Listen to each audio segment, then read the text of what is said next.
What belief is already in the chamber? Most people believe danger begins at the moment the trigger is pulled. The finger tightens, the hammer falls, the shot rings out, and everyone assumes that is where the event truly begins. But the trigger is never the beginning of the story. By the time the trigger moves, an entire sequence of decisions has already taken place.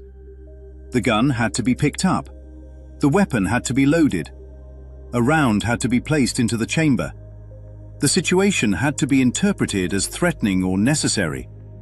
The mind had to arrive at the conclusion that firing the weapon made sense. In other words, the shot is not the beginning of violence.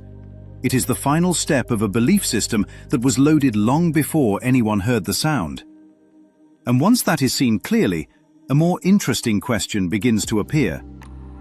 What belief was already in the chamber before the trigger was ever pulled? A gun with the safety on still holds the power to kill. The safety does not remove the danger. It only postpones it. The safety exists because the gun is assumed to be dangerous in the first place. So the mechanism is not designed to remove violence. It is designed to regulate it. Not now. Not by accident. Not this person. But the weapon remains loaded. And that assumption quietly shapes the entire structure of the system. Some lives are protected. Others are not. The safety simply decides when the gun is allowed to fire. But the deeper question almost never gets asked.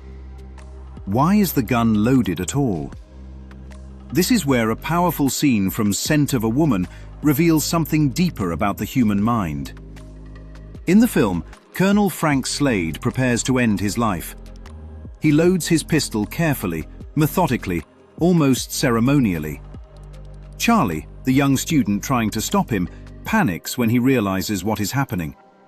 He manages to wrestle the weapon away and pulls out the visible bullets. The danger appears neutralized. The gun looks empty. Charlie believes the crisis has passed. Then the colonel says something chilling. "You forgot one in the chamber."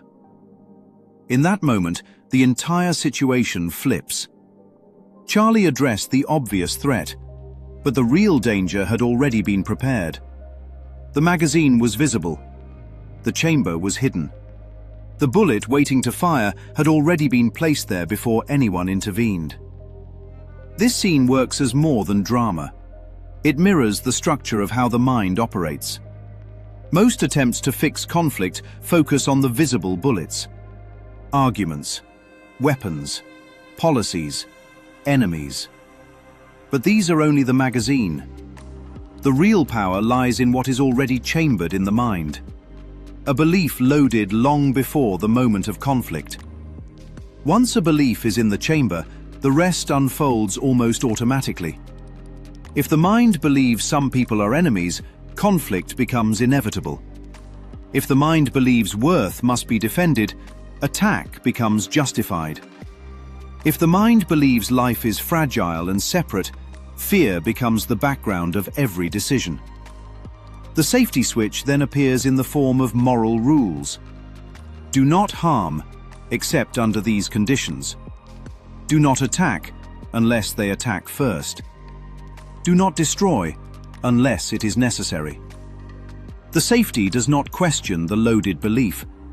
It only manages when the weapon may fire. History is filled with societies that proudly installed elaborate safeties.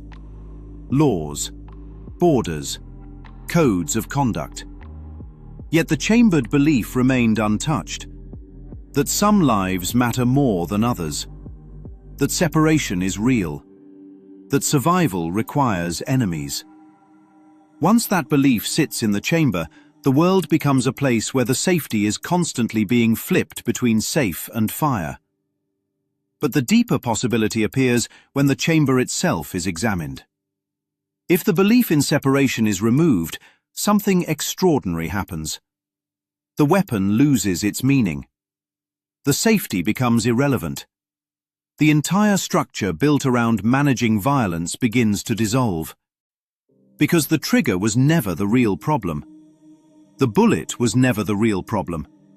The gun was never the real problem. The real power was always the belief that had already been placed in the chamber. And once that belief is seen clearly, another question quietly emerges. What belief is already in the chamber of the mind right now?